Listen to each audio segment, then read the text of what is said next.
Բարի երեկո, 5-րդ ալիքի եթերում հարցազրույցն այսօր ես զրուցելու եմ Հայաստան խմբակցության ղեկավար Աննա Գրիգորյանի հետ։ Տիկին Գրիգորյան, բարի երեկո, շնորհակալ եմ, որ ազգային ժողովի այս թոհուբոհի մեջ ժամանակ եք գտել եւ հյուրընկալվել եք մեզ։ Տիկին Գրիգորյան, մինչև խորհրդարանական նիստերին անդրադառնալը, ես նախ ուզում եմ անդրադառնալ նախօրեին, երեկոյան ձեր այցին, դուք տեսակցեցիք վեհափառ Հայրապետին, ինչ խոսեցիք նրա հետ, բացի այն ինֆորմացիան, որը հասանելի էր, որը հրապարակվեց, ինչ է ասել ձեզ վեհափառը։ Նախ կարծում եմ մեր պարտքներ գնալ Մայրաթոռի օրհնությունը ստանալու, որտեղ աննախադեպ իրավիճակ էր ստեղծվել, որ պատմության մեջ առաջին անգամ վեհափառը մասնակից չի ազգային ժողովի անդրանիկ նիստին եւ հետեւաբար մեր պարտքներ որպես հավատավոր հոտեի ժողովուրդ, գնալ եւ Մայրաթոռում օրհնությունը ստանալ։ Եվ դա իրականացրեցինք, մտքեր կարճ փոխանակեցինք ընդհանուր ստեղծված իրավիճակի մասին, ընդհանուր այդ ներազգային պառակտման, քայքայիչ օրակարգերի վերաբերյալ, բայց մեծ հաշվով օրհնություն ստանալն էր մեր նպատակը, ինչը ես ստացանք։ Տեսեք, նույնիսկ այստեղ ես նկատեցի ընդդիմության հասցեին ուղղված քննադատություն, որ ընդդիմությունը պետք է բոյկոտեր այդ առաջին նիստը, երբ վեհափառ Հայրապետին չէին հրավիրել, այսինքն նույնիսկ ձեր այդ ժեստը ինչ որ առումով քննադատության արժանացավ, ինչ կարծիք եք։ Ես անկեղծ ասած լավ չեմ հասկանում տրամաբանությունը, եթե օրինակ ամենայն հայոց կաթողիկոսի փոխարեն լիներ ոմն կարգալույց եղած հոգևորական կամ տիրադավերից որևէ մեկը, բնականաբար մենք կբոյկոտեինք, նույնիսկ տարբեր պատկերացումներ ունենք ակցիայի տեսանկյունից եւ այլն, թե ինչ պետք է արվի, բայց երբ որ ամենայն հայոց կաթողիկոսը պարզապես այնտեղ չէր, այդտեղ բոյկոտելու հարց չկար։ Մենք գնացինք, մեր օրհնությունը ստացանք, հետեւաբար ընդդիմադիր քաղաքական երկու խմբակցությունները գնացին եւ օրհնությունը ստացան։ Այդ փուլում կրկնում եմ, որևէ բան կարելի էր անել, եթե այլ մարդ հրավիրված լիներ, քան ամենայն հայոց կաթողիկոսը։ Տիկին Գրիգորյան, ում հրահանգով է եղել, որ ամենայն հայոց կաթողիկոսին չեն հրավիրել։ Ձեզ համար դա պարզ է, որովհետև երբ նիստը տարիքով ավագը կնյազ Հասանովը վարում է, նրան հարցնում են, նա ասում է, թող ինքը գար։ Վեհափառ Հայրապետը փաստորեն առանց հրավերի ինքը պետք է ելներ եւ գար խորհրդարան։ Կարծում եք ուղիղ ցուցումը եղել եւ դա ում կողմից է եղել։ Անահիտ ջան, ձեզ մոտ դա հարց է առաջացնում։ Ես ուզում եմ դա լսել ձեր շուրթերից։ Մեր քննիչը, դատախազը, գլխավոր վիրաբույժը, ամեն ինչի հրաման տվողը Նիկոլ Փաշինյանն է։ Ուրիշ ում ցուցումով պետքա չհրավիրեին ամենայն հայոց կաթողիկոսին, խախտելով երկարամյա ավանդույթը ազգային ժողովի անդրանիկ նիստին կաթողիկոսի ներկայացում մասով։ Այսինքն ակնհայտ է, որ Նիկոլ Փաշինյանը այդ հրամանը տվել է, իսկ ինչու է դա արել, որովհետև երկար ժամանակ անմռունչ պայքար են տարել եկեղեցու դեմ, Մայրաթոռի դեմ, նպատակ ունենալով ընդհանրապես քայքայել ազգապահպան այդ ինստիտուտը,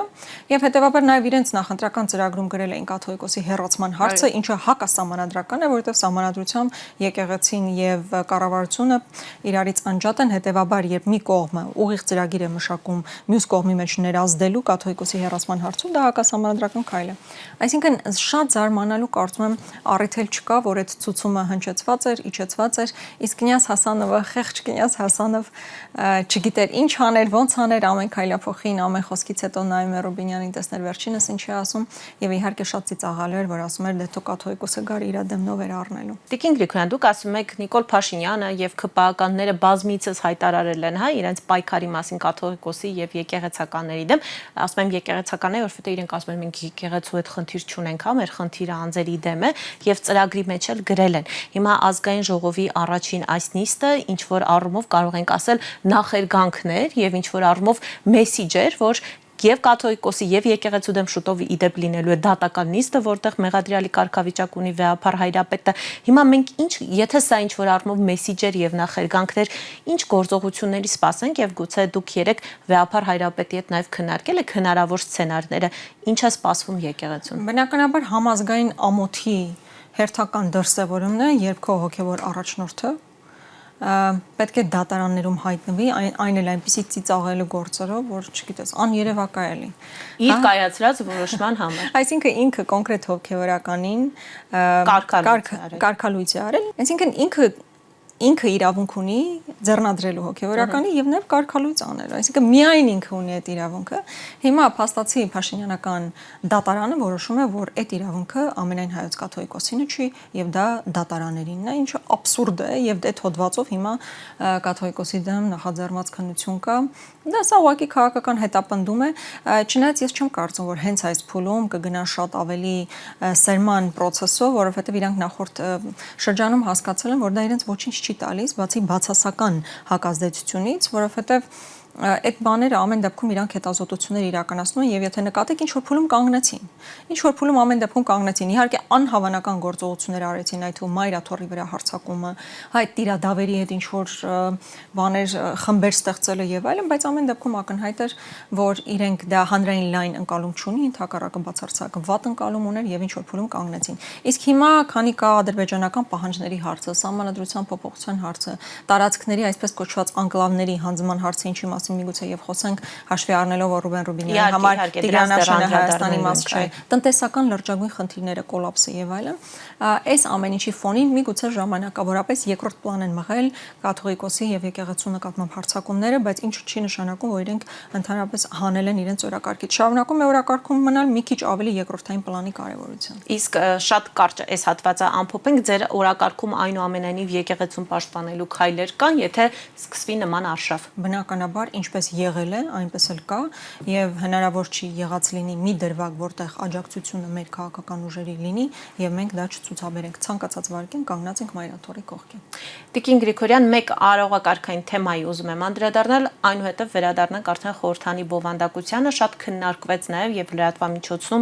լրատվամիջոցներում տեսանյութեր հայտնվեցին, ինչու էր Հայաստան խմբակցության падգամավորների սեղաններից այս անգամ բացակայում Արցախի դրոշները եւ արդյոք դա նշանակում էր, որ Արցախը այլևս Հայաստան խմբակցության օրակարգում չկա, ձեր մեկնաբանությունը այս հարցով։ Իհարկե դա այդպես չի նշանակում միարժեքորեն եւ մեր ելույթների մեջ Կարմիր թելով անցնում էր այդ հարցը, որ ես էլ իմ առաջին ելույթում ասացի,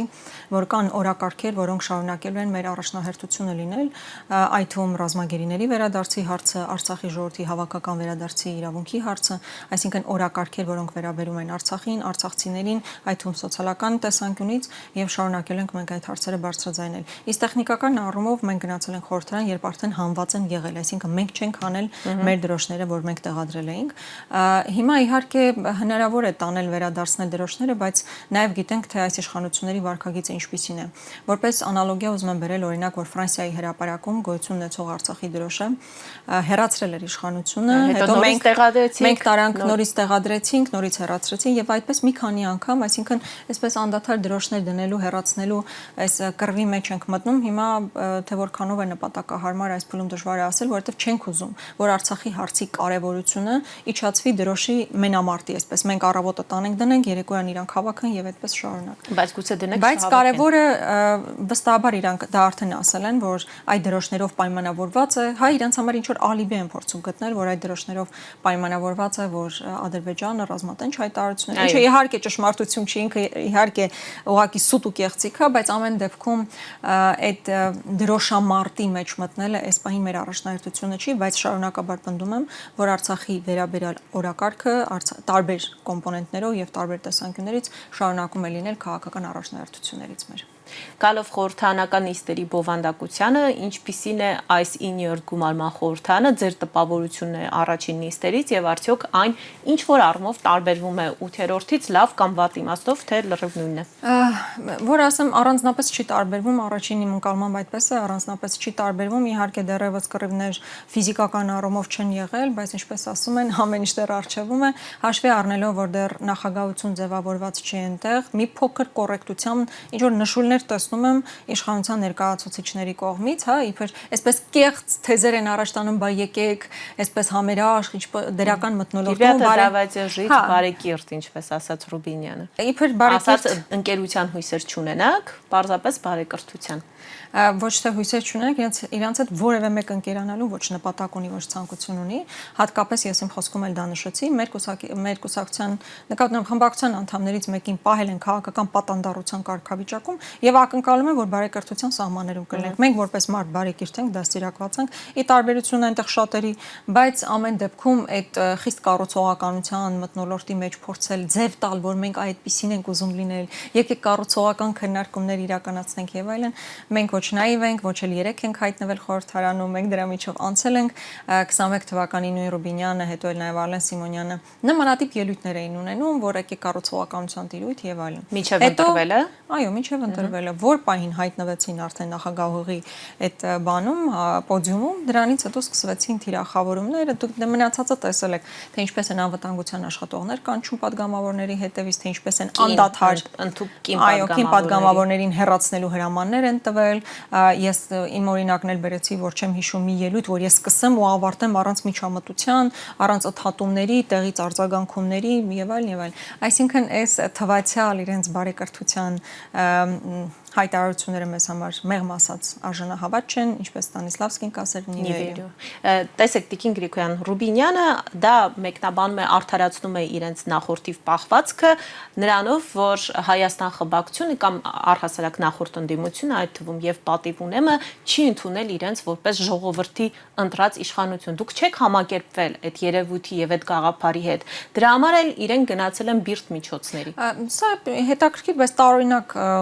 այսպես մեկնաբանություն է, որովհետև մենք խնդիր չունենք ժողովրդի կայացրած որոշման հետ, մենք խնդիր ունենք իրենց բարած քաղաքականության հետ։ Այո, 21 թվականին եղել են ընտրախախտումներ, որի համար մենք դիմել ենք Սահմանադրական դատարան, բայց ակնհայտ էր, որ իրենք իշխանության ձևավորելու այդ հնարավորությունը ունեին, ինչը չունեին հիմա, որովհետև 26 թվականը լեգիտիմության այլ խնդիրներ է այստեղ առաջացրել։ Բայց մենք խնդիր ունեինք իրենց հայտարարացի եւ հետո արածի համար։ Բայց 21 թվականին իրենք գալիս էին Արցախում, Արցախի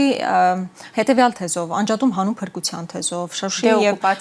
Հադրութի դեօկուպացիայի թեզով, հետո գնացին 22 թվականին հանձնեցին Արցախը ամբողջությամբ եւ մեր անհանդուր ժողովականությունը նրանց նկատմամբ եւ մեր փողոց դուրս գալը հենց դրանով էր պայմանավորված, ոչ թե ժողովրդի ընտրությունը չհարգելով, չընդունելով էր պայմանավորված, այլ բացառապես այն փաստով, որ այն մարդիկ, ովքեր եկել են իշխանության մի լոզունգներով, իրականացնում են բացարձակապես այլ։ Ու դա սովորական խոստումների մակարդակի կամ կենցաղային բնույթի հարցերի մասին չէ, օրինակ, որովհետեւ ինձ համար ներելի կլիներ պայմանական հարկային օրենսգրքի մասով մի բան խոստանային, հետո այլ բան անեին, դա ինչ որտեղ դեռ հասկանալի կլիներ, այդքան մեծ հակազդեցություն չէր առաջացնի։ Բայց երբ որ դու գալիս ասում ես, ես գալիս եմ, սիրելի ժողովուրդ, Շուշի եւ Հադրութի դեօկուպացիա ձեզ ապահովեմ, հետո գնում ես Արցախը հանձնում ես ու ասում ես, իսկ Արցախը երբ է հայկական եղել, որ դա չի կարող հակազդեցություն չծնի։ Հետևաբար մեր խնդիրը ոչ թե ժողովրդի ընտրության հետ է, այլ այն քաղաքականության հետ, որ հիմա իրականացնում է քաղաքական մեծամասնությունը։ Դուք երկու օր է ձեր ելույթներում բավական սուր քննադատում եք հենց Ռուբեն Ռուբինյանին եւ նա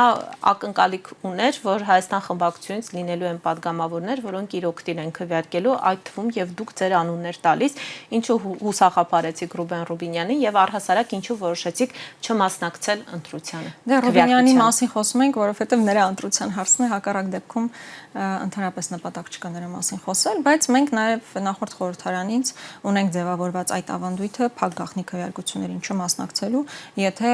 տեխնացուն առաջադրված է իշխող քաղաքական մեծամասնության կողմից։ Օրինակ, երբ հերթը հասնի ընդդիմադիր տեխնացուի փոխնախագահի ընտրության մասով, մենք բնականաբար մասնակցելու ենք եւ մեր դրական քվեն ենք տալու։ Նախորդ խորհրդարանում եղել են դեպքեր, որոնց հիման վրա որոշակի դասեր ենք քաղել եւ ճիշտ ենք համարել փակ գաղտնի քվեարկությանը չմասնակցել, միևնույն է մասնակցենք դեմ էինք քվեարկելու, այսպես արդեն դու քո դեմ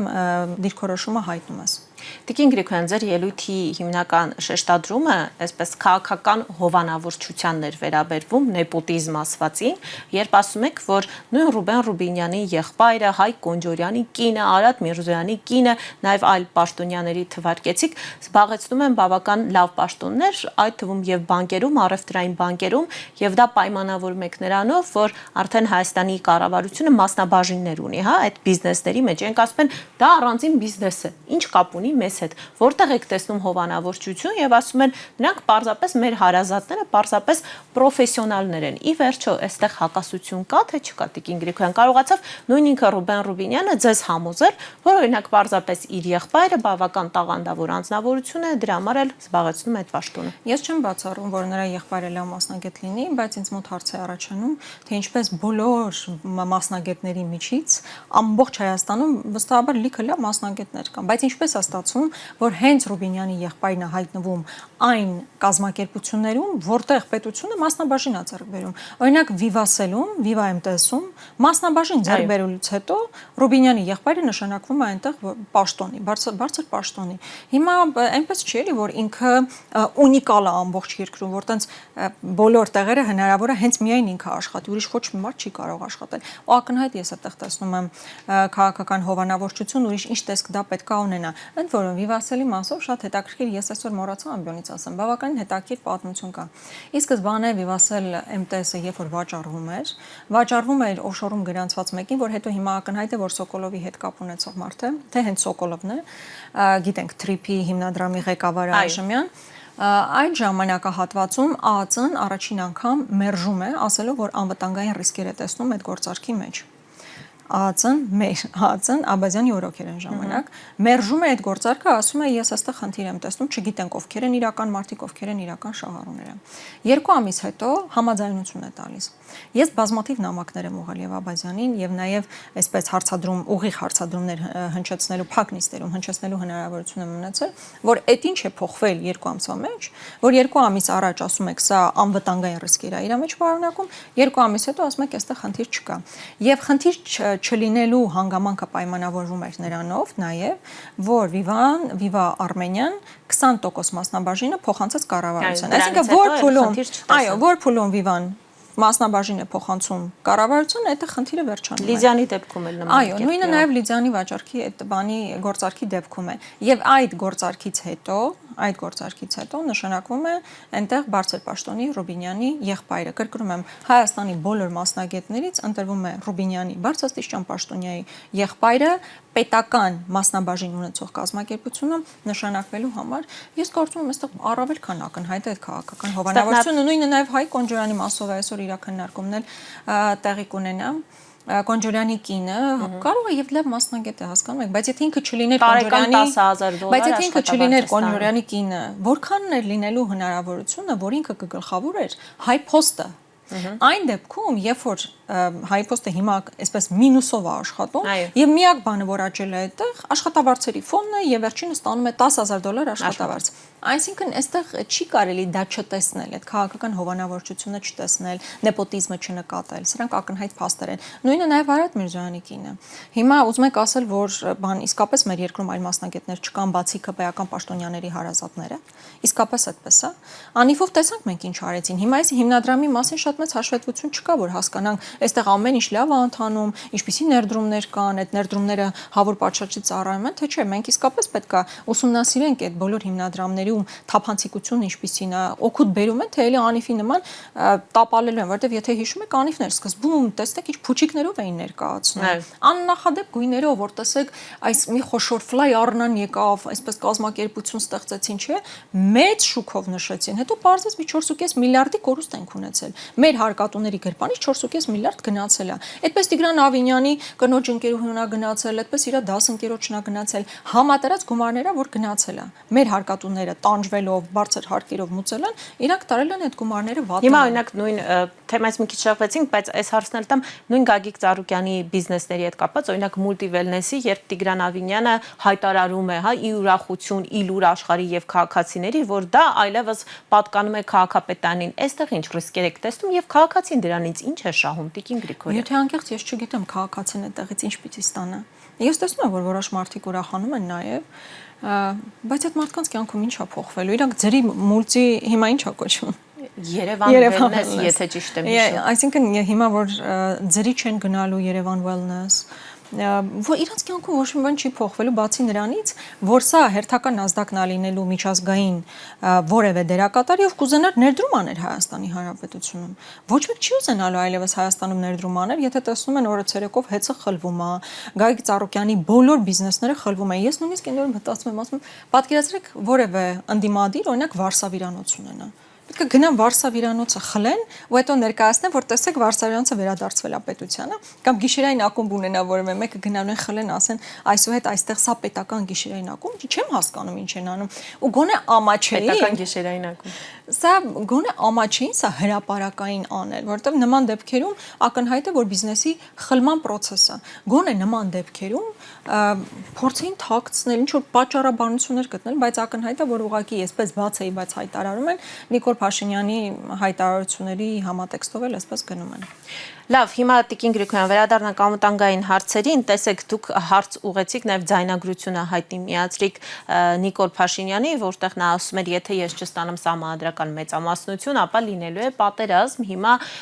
իշխանականները ասում են պատերազմ չի լինելու, որովհետև մենք բերելու ենք խաղաղություն, որը, չգիտեմ, հավերժական է, բառացի չեմ հիշում, բայց մի խոսքով մենք բերելու ենք միանշանակ եւ անվերջանալի խաղաղություն։ Համոզեց ինձ, վերջը դուք հասկացաք պատերազմը լինելու է, չի լինելու, ինչով է առհասարակ դա պայմանավորված։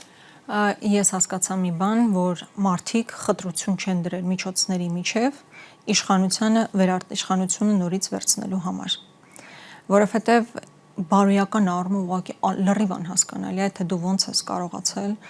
մարդկանց ահաբեկես, ասես եթե ինձ չքվեարկեք լինելու է պատերազմ։ Ու հիմա շատ հանգիստ դեմքով, կարծես ոչինչ չի եղել, ասում են, գիտեք, դե մենք նկատի ունեինք, այսպես ինչ որ մանիպուլատիվ հայտարարություններ են անում։ Ասում են մենք նկատի ունենք, եթե չընտրվենք։ Բայց այն ժամանակ հստակ Փաշինյանն ասում է, եթե սահմանադրական մեծամասնություն։ Սահմանադրական մեծամասնություն, ու ինքն էլ ասում ասենց էլի, որ ուղակի ոչ թե ուղակի բարձ մեծամասնություն, այլ մենք պիտի ունենանք սահմանադրական մեծամասնություն։ Ու հետո չասեք ես ձեզ չեմ ասել, 18-ին ինձ մեղադրում եք որ չեմ ասել, հիմա ասում եմ։ Հիմա սահմանադրական մեծամասնություն չունեն։ Ինչ պիտի անեն։ Ակնհայտ է, որ իրանք տերորի են ենթարկել ժողովրդին, ես ուզում եմ վստահաբար ասել, որ ընտրությունների արդյունքների վրա էական ազդեցություն ունեցել են հենց այս նմանատիպ հայտարարությունները։ Մարդկանց զգալի հատվածը պատերազմի վախի ելնելով գնացել եւ կողմա քվեարկել այս իշխանությունները, ես դա վստահաբար կարող եմ պնդել։ Այսինքն իրանք խտրություն չեն դրել որևէ միջոցի միջև եւ տերորի են ենթարկել մարդկանց, ովքեր մի քանի անգամ արդեն իրենց օրոք պատերազմ տեսել են։ Եվ մարդիկ պատերազմի հնարավոր սցենարից խուսափելու համար գոնե իրենց պատկերացնում են, որովհետեւ եթե եկեք ընդունենք, որ Նիկոլ Փաշինյանը առավել քան վստահ էր դա ասում, որ լինելու է պատերազմ, լինելու է ավերիչ պատերազմ։ Հիմա եթե նայում ես ասում ես երկրի թիվ 1 դեմքն է, ոնց կարա քեզ այդ աստիճան խափի։ Պարզում է իրանց համար ընդհանրապես կարմիր կից չկա։ Հիմա բայց նույն մեղադրանք իրենք հնչեցնում են ընդդիմության հասցեին, ասում են, եթե դուք մեզ մեղադրում եք ահաբեկելու մեջ, դուք էլ ձեր ընդդիմադիրների ձայներն եք այդպես ստացել, դուք էլ ասել եք, եթե մենք չընտրվենք, ադրբեջանցիները իրենց իրերը հավաքելու են, գալու են Հայաստանում են ապրելու, Տիկին Գրիգորյան։ Ու իդեպ հարց են ուղղում, ասում են, ուր են այդ ադրբեջանցիները։ Հա, դա մի քիչ ավելի ուժեղ Հայաստանն է, մի քիչ հավանաբար ավելի այդ ուղղությանա գնա, բայց այստեղ խնդիրը ի՞նչն է, որ նույնիսկ այս իշխանությունների համապատասխան կառույցը, արտաքին հետախուզական ծառայությունը Քրիստինե Գրիգորյանի կողմից ղեկավարվող առանձին զեկույց է հրապարակել, որտեղ նշել է որպես մարտահրավեր անվտանգային խնդիր 300,000 ադրբեջանցիների հարցը։ Ադրբեջանցիների այս արևմտյան Ադրբեջան, ադրբեջանցիների Հայաստան բնակեցում, իրանք են իրենց զեկույցում նշել, որ դա մարտահրավեր է, դա խնդիր է։ Այսինքն հիմա իրանք իրենց ծառայություններին էլ չեն վստահում, բա մենք չենք տեսնում, ասենք լավ ջայլամ հոչենք։ Տեսնում ենք Ադրբեջանը ինչ հայտարարություններ է անում, տեսնում ենք ինչպիսի կոնֆերանսներ են հրավիրվում, այդ կոնֆերանսների ժամանակ ինչպիսի հայտարարություններ են հնչեցվում ամենաբարձր պաշտոնյաների կողմից։ Հետևաբար սա ավելի քան օբյեկտիվ իրականություն է, որ Ադրբեջանը զավթողական քաղաքականություն ունի, ծրագիրը մշակում է, պլանավորում է եւ այսպես քայլ առ քայլ կարող է մի ամսում դա չանեն, կարող է 3 ամսում չանեն կամ 1 տարում չանեն, բայց այն, որ իրենք ռազմավարություն են մշակել, դա ակնհայտ է։ Եթե չեմ սխալվում, իրենց կրթության նախարարը նույնիսկ ասաց, որ Ղարաբաղի իրանց համար Ղարաբաղի խնդիրը լուծելուց հետո մենք պետքա մեր ռազմավարական հեռանկարում ունենանք Արևմտյան Ադրբեջանի հարցը, այսինքն Հայաստանի հարցը։ Կրթության նախարարը հենց մասնակցում էր Նախիջևանում կազմակերպված այդ ֆորումի եւ այնտեղ պետական դիրքորոշում էր արտահայտում։ Իշխան Սաղաթելյանը հարցնում է Ռուբեն Ռուբինյանին, ասում է անձամբ երաշխավորում ես, որ ձեր իշխանության օրոք Տիգրան չի հանձնվելու Ադրբեջանի։ Ռուբեն Ռուբինյանն ասում է ես երաշխավորում եմ, որ Հայաստանի միջազգայինորեն ճանաչված տարածքը 29743 քառակուսի կիլոմետրն է եւ այդ միջազգայինորեն ճանաչված տարածքի ներսում բոլոր բնակավայրերը լինելու են հայկական վերահսկողության ներքո։ Հիմա այս պատասխանից ինչ է ենթադրվում։ Տիգրան չի մտնում է ճանաչված տարածքի մեջ, թե մտնում է։ Այստեղ նույնիսկ շատ երկար մտածելու հարց չկա, որովհետև առավել քան ակնհայտ է, որ իրենց համար Տիգրան անկլավ է, ինչպես Ադրբեջանն է պատկերացնում, այսինքն Ադրբեջանի եւ այս իշխանությունների դիրքորոշումների մասով ընդհանրապես տարբերություն չկա, իդենտիկ են։ Իրենց ընկալմամբ Տիգրանաշենը անկլավ է, ուղղակի բառացի չեն ասում։ Ես արդեն իրանք ոնց ուրիշ ձևակերպեն, որ դա հասկանալի լինի։ Իրանք երբ որ դու հարցնում ես Տիգրանաշենը հայկական է թե չէ, չեն ասում այո։ Իսկ եթե չեն ասում այո, ուրիշ ինչ է դա նշանակում։ Կամ իրենց պատկերացրած 29 ավելի բարձրացրել ենք հարցը 29700-ի մեջ։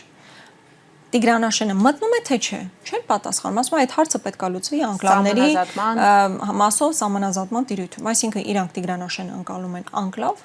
որը այս կամ այն փուլում կարող են հանձնել։ Եվ դա էլ իբր դիտարկում են, որ Արցվաշնի վերադարձի համատեքստում այս կամ այն հարցը կանենք, բայց ակնհայտ է, չէ, որ Ադրբեջանը ստանալու է այն ինչ որ ուզում է, այս իշխանությունները չեն ստանալու ոչինչ։ Հələ իշխանությունները իր հերթին, հա, հայ ժողովուրդը որևէ բան չի ստանալու, մեր պետությունը որևէ բան չի ստանալու։ Քանի այս իշխանությունները կան, միայն տվողի, միայն հանձնողի, զիջողի կարգավիճակում ենք մենք հայտնվում։ Իդեպ, երբ խոսում են նաև տարածքների օպտիմալացման մասին, նաև զարմանում են, որ ընդդիմությունը չգիտի դա ինչ է, այսինքն երբ հարցնում եք ինչ է նշանակում ձեր ասած տարածքների օպտիմալացում, ասում են ինչպես դուք տեղյակ չեք միջազգային պրակտիկայից, ինչ է դա նշանակում Տիկին Գրիգորյան, երբ ասում են սահմանազատման արդյունքում հնարավոր է տարածքային օպտիմալացում, ինչ սպասենք մենք։ Դե սպասենք այն, որ տարածքներ կհանձնվեն, որովհետև կրկնում եմ, եթե քո հեռանկարում անվտանգության առումով քո ռազմավարությունը ենթադրում է քո տարածքների վերադարձ, դեօկուպացիայի հարց, իրանք չեն դնում։ Ամեն անգամ ասում են, բա գիտեք, սահմանազատման խնդիրը, երբ որ սահմանազատման հանձնաժողովը սկսի իր աշխատանքները, մեր տարածքները մեզ կվերադառնան, ուրեմն սահմանազատման կանոնակարգը հաստատվել է մի քանի տարի առաջ։ Հիշում եք այն ժամանակ այսպես բանը Իրանցում տարածքներ հանձնելուց հետո, Տավուշի մարզում տարածքներ հանձնելուց հետո իրանք եկան կանոնակարգը հաստատեցին, ասեցին սրանից հետո սահմանազատում կլինի եւ մեր տարածքները մեզ կվերադարձվեն։ Տարիներ են անցել, մի սանտիմետր հող Հայաստանին չի վերադարձվել։ Ու ամեն անգամ իրենք մեծ հպարտությամբ նշում են Հայաստան-Ադրբեջան հարաբերությունների կարգավորման տեսանկյունից, բա տեսեք, մի հատ փաստաթուղթ ենք ընդունել, որ երկու կողմերն էլ հաստատել են։ Տեսեք, դա քայլ առաջ է։ Քայլ առաջ որտեղ են, ասում են, Ադրբեջանը ճանաչել մեր տարածքային ամբողջականությունը։ Դե հետո քանի սանտիմետր հող է վերադարձրել։ Թե իրանք արդեն չեն էլ ընդունում, որ որևէ ադրբեջանական մեկ տարածք ունենք ադրբեջանական օկուպացիայի ներքո։ Ինչ խոսք, ինձ թվում է, չնայած այս արձանագրումները վաղուց են կարել, ինձ թվում է շատ նորություն չի, հատկապես ընդդիմության ներկայացուցիչների եւ ընդդիմադիր հայացք ունեցող մարդկանց համար, որովհետեւ հասկանալի է, որ իշխանության համար շատ, չնայած այդ թիվը միշտ հնչեցնում է, բայց շատ լղոզված է վերջ այդ թվի մեջ, ինչ է մտնում եւ ինչը չի մտնում։ Իդեպ նաև երբ խոսում եք կանոնակարգի մասին, երբ խոսում եք, որ այնտեղ ներառված չեն քարտեզներ, որ հասկանանք, որ քարտեզներով է սահմանազատումը արվելու, չեմ հիշում իշխանական падգամավորներից ով էր, բայց զարմացավ եւ ասաց, այ Հայաստան խմբակցության падգամավորները երբ նման մեղադրանք են հնչեցնում, դա արդար չէ, որովհետեւ դուք մասնակցել եք փակ նիստի, որտեղ մենք ձեզ ներկայացրել ենք պատճառները, թե ինչու ներառված չեն։ Ինչ պատճառների մասին է խոսքը։ Չկա որևէ պատճառ, ես այդ բոլոր նիստերը հիշում եմ եւ որևէ պատճառ չկա, թե ինչու այդ ներառված չպետքա լինեն։ Պարզ է, որ քարտեզները իրենք ուղակի թղթեր չեն, հա, նկարագրություններ են, ինքը մեծ ծավալի փաստաթղթեր են եւ հենց այդպես կցել կանոնադրությանը, այսինքն ավտոմատ կցելը կարող է խնդիր լինել, բայց պետքա գրվեր, օրինակ, այս թվականից այս թվականի քարտեզներ, բայց կանոնադրության մեջ գրած է վերաբերելի քարտեզներ։ Հիմա ջերմուկում վերաբերելի քարտեզը մի բան է, որ Ադրբեջանին ցանկությամբ կգնա, որ այդ տարածքները համարվի ադրբեջանական։ Կգան ներքին հանդի հատվածում, կասեն վերաբերելի քարտեզը այս մեկն է, որով ներքին հանդի տարածքը, օրինակ, այդ օկուպացված հատվածները պատկանում է Ադրբեջանին։ Այսինքն չկա հստակեցում, թե որ թվականից որն է։ Կրկնում եմ, որևէ հստակ մեկնաբանություն այդ առումով չկա, դա ուղղակի արդարացումների տիրույթում է, փակ քննարկման ժամանակ այսպես ենք խոսել, այնպես ենք խոսել, իրականում ոչ մի բացահայտում էլ տեղի չի ունեցել։ Եվ այստեղ տեսեք, մենք չգիտենք ինչ քարտեզներ է, բայց Նիկոլ Փաշինյանը հայտարարում է, ասում է, ըստ այդ քարտեզների, այդ տարածքները ադրբեջանական են եւ մենք պետք է այդ տարածքների հարցը լուծենք։ Հիմա մենք ինչպես հասկանանք դա որ քարտեզներն են եւ ինչպես է որոշվել, որ այդ տարածքները ադրբեջանական են։ Ես անկեղծ եմ ասում, չկա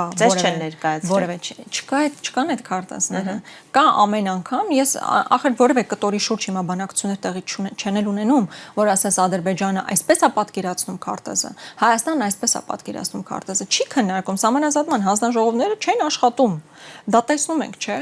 Հիշում եք, սկսեցին խոսել, որ Սյունիքից պետք է ինչ-որ հատվածներ, հատկապես տրիպի համատեքստում ասում էին տրիպի ճանապարհի հետ կապված սահմանազատում Սյունիքում պետք է իրականացնել։ Այդտեղ էր օպտիմալացման մասին նաև ինչ որ առումով խոսում։ Ես չգիտեմ իրենք անկեղծ եմ ասում, օպտիմալացումը իրան կարող է բերեն ցանկացած հատված տան Ադրբեջանին, ասեն սա օպտիմալացում է, մենք մի ուրիշ տեղից կվերցնենք։ Որտեղից ես վերցնում։ Քո եղած տարածքները դու չես կարողանում պահել եղածնել հանձնում ես, անունը դնում ես հետագայում օպտիմալացում կիրականացնենք։ Իշխանականները ձեզ նաև, այսպես չգիտեմ, մեղադրանք է, քննադատություն է հնչեցնում են եւ ասում են դուք չեք ընդունում իրական Հայաստանի գաղափարախոսությունը, կոնցեպտը, դրա համար ձեր ընտրողների թիվը պակասել է եւ 2 օր է անդադ մատնացույց են անում, ասում են, այ տեսեք Հայաստան խմբակցությունն այստեղ ավելի մեծ թվով падգամավորներ ունեք, հիմա փոքրաթիվ կազմով եք եւ պատճառն այն է, որ դուք չեք գիտակցում, չեք ընդունում իրականությունը, որ ժողովուրդ իր քվեն տվել է իրական Հայաստանին, որքան դուք խոսում եք պատմականի մասին, այնքան ձեր քվեները կչանում են եւ հաջորդ ընտրություններին Հայաստան խմբակցությունը ել падգամավոր չի ունենալու խորհրդանում։ Ինչպես եք դուք արձագանքում ես։ Նախ իրենք ձայների համամասնության բաշխումը 26 թվականի մասին է խոսքը։ Եղել է ոչ թե դիսկուրսների հաղթանակի կամ պարտության մասին, այլ եղել է աննախադեպ ճնշումների գեներացիա, այսինքն դրա բերումով է, որ ԿՊ-ն ստացել է այն ձայները, որ ստացել է։ Պատերազմի վախ, որ արդեն ապացուցված է, որ իրենք չեն պատկերացնում, որ կլինի պատերազմ, բայց պատերազմը վախեցրել են ժողովրդին։ Հանրային միջոցների վատնում, որի մասին բազմաթիվ անգամներ խոսել ենք, հա, թոշակների բարձրացում, պարգևավճարներ, համընդհանուր ապահովագրություն, այդ խոշոր գումարների վատնումը, նկատնում եմ ընտրություններից առաջ դա իրականացնելը, էական ազդեցություն է ունեցել ընտրությունների արդյունքների վրա եւ իհարկե համատարած ձերբակալությունները, ռեպրեսիան, վարչական ռեսուրսի օգտագործումը եւ հետեւաբար ոչ թե խնդիրը մեր նարատիվներն էին, թե մենք ինչ էինք ասում, իրենք ինչ էին ասում, այլ աննախադեպ գործիքակազմ է կիրառվել, որպեսզի ձայներ ստանա ԿՊ-ն։ Սա առաջինը, հետո ես իրենց երեք էլ ասացի, երբ որ անդադ նայում ասում են, տեսեք Հայաստան դաշինքը որտեղ է հայտնվել, ես իրենց հիշեցրեցի 2017 թվականի իրավիճակը։ Նիկոլ Փաշինյանը նստում էր հենց իմ տեղը, ես հետո հասկացա, իրենք ձեզ հուշեցին։ Հա, Նիկոլ Փաշինյանը նստում էր հենց այդ նույն տեղը, ինքը այդ ժամանակ փոքր խմբակցության, շատ ավելի փոքր խմբակցության ղեկավար էր։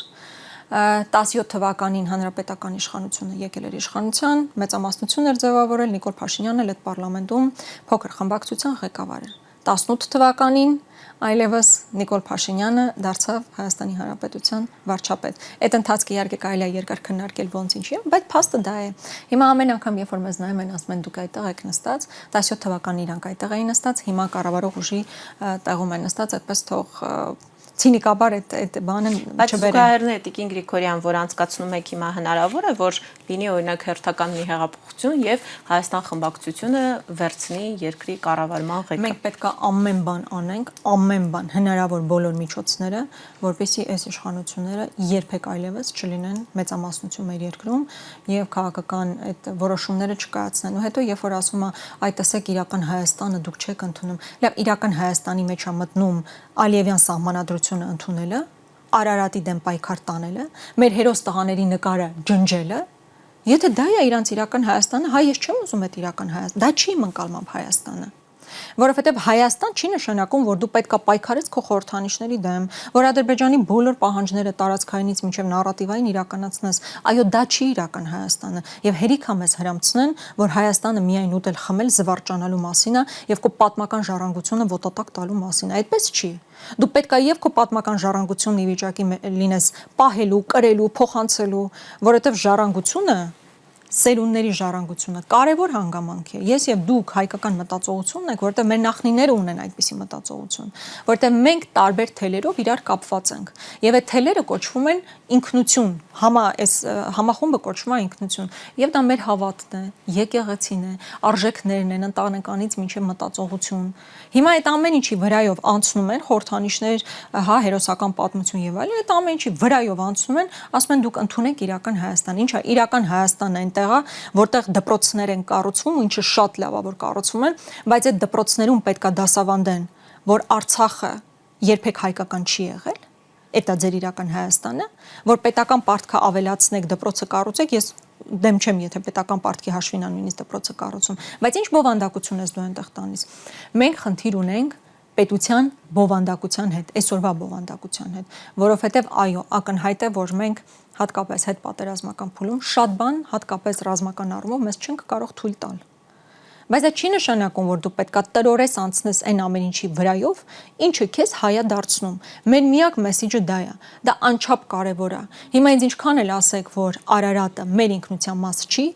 դա ես չեմ ընդունելու։ Եթե նույնիսկ դա համարվելու է իրական Հայաստանի դեմ արշավ, ես այդպես եմ անելու։ Տիկին Գրիգորյան, հիմա երբ իրենք անդադ ասում են, որ 2031 թվականին Հայաստան դաշինքը չի ընտրվելու, իսկ այս խորհրդարանը մինչև 2031 թվականը կյանք ունի, թե դուք ունեք լծակներ եւ կարողանալու եք այնպես անել, որ այս խորհրդարանը մինչև 2031 թվական չշարունակի գործել քաղաքացիական պայմանագրի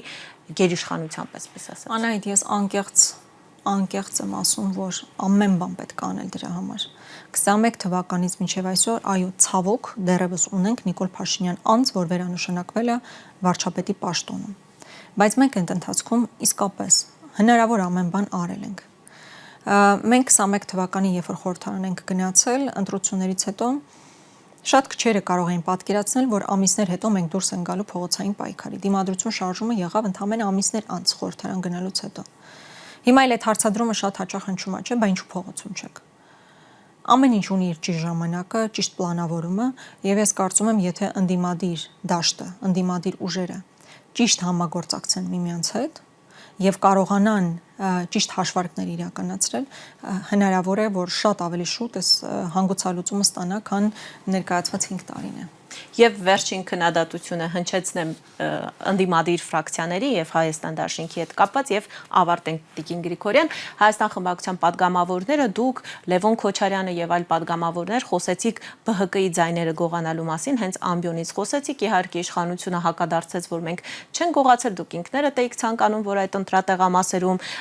չեղյալ հայտարարվեն ընտրությունները, բայց նա չեմ ուզում անդրադառնալ, ես տեսել եմ, որ կան գրառումներ, կան այսպես տեսանյութեր, ռիլերի տեսքով քննադատություն ընդդիմության ուղղված, որտեղ ասում են, որ ԲՀԿ-ի ձայների համար ընդդիմությունը չպայքարեց եւ ընդդիմությունը հաշտ եղավ այս իրողության հետ, ինչ որ առումով նաեւ գործարքի գնաց եւ ընդդիմությունն ինքն էլ վերցրեց ԲՀԿ-ի մանդատները։ Դուք պատասխան ունեք այս քննադատություններին։ Այն, որ իշխանությունն ուղղակի այսպես գողացել է 60,000 մարդու քվե, այդ նույնիսկ միայն մեր ընդդիմադիրներից կարծիքը չի։ Նիկոլ Փաշինյանին ձայն տված մարդիկ էլ են դա հասկանում, միջազգային կառույցներում էլ են դա հասկանում, այդ դիտորդական առաքելություններն էլ են դա տեսնում, ինչքան էլ փորձ են ներկայացնել, վայ, գիտեք, այնտեղ խնդիր կար եւ պետքա չեղարկվեին ընտրության արդյունքները, բա օրենքը նախատեսում է նաեւ վերակվեարկություն, բայց ինչու վերակվեարկություն չեք իրականացրել։ Ամեն դեպքում սա արձանագրում է բոլորի համար, որ 60,000 մարդու քվե ուղղակի անտեսվել է, իգնոր արվել։ Որպեսզի իս նպատակը որն է եղել, որպեսզի քաղաքական մեծամասնություն ունենա 3/5։ Միակ խնդիրը դա է եղել, այսինքն այնպես քմահաճույքի համար չի եղել դա։ Եղել է խնդիր 3/5 ապահովել,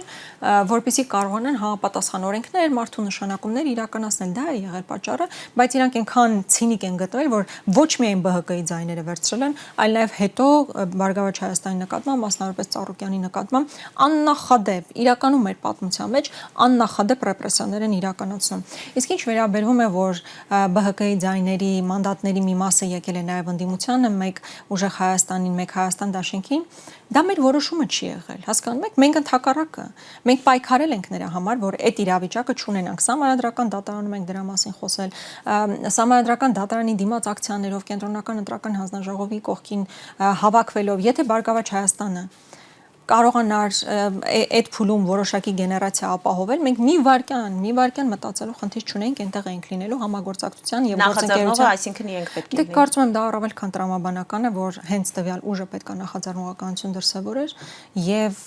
առանց մի վարքյան կասկածելու, որ մենք կարող ենք այնտեղ լինել, նկատի ունեմ մենք հաստատել ենք դա, որ մենք ցանկացած իրենց գործողության կողքը կանգնած ենք լինելու, դա ուզում եմ, որ բոլորը հստակ իմանան։ Իսկ այդ երկու մանդատները գոնե այդ երկուսը, որ ընդդիմության է գնացել, վստահաբար ընդդիմադիր քվեներ են եղել, ընդդիմադիր քվե, այսինքն Ծառուկյանին տրված քվեն հաստատ հակաիշխանական քվե է, չէ՞։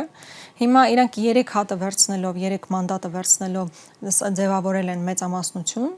3/5 մեծամասնություն, այդ երկու մանդատը, որ ընդդիմության է եկել, դա մեր ցանկությունը չի եղել, բայց նաև հասկանում ենք, որ դա նաև ընդդիմությանը գնացած քվե է, այս դեպքում եթե Ծառուկյանին այսպես թույլ չեն տվել, ամենակոպիտ ձևով սա պատմության մեջ արձանագրվելու է, որ մի ամբողջ քաղաքական թիմ ուղղակի զրկվել է խորհրդանում ներկայացված լինելու հանգամանքից, որը էականորեն փոխելու էր ամբողջ խորհրդանի պատկերը, բայց դա ամեն դեպքում ընդդիմադիր ուժի տրված քվե էր, եւ դա մեր ցանկությունը չէր, նորից եմ ասում։ Շնորհակալ եմ ես ձեզ։ Հիշեցնեմ, որ ես զրուցում եի Հայաստան խմբակցության ղեկավար Աննա Գրիգորյանի հետ, մենք կհանդիպենք վաղը նույն ժամին, լավ եղեք։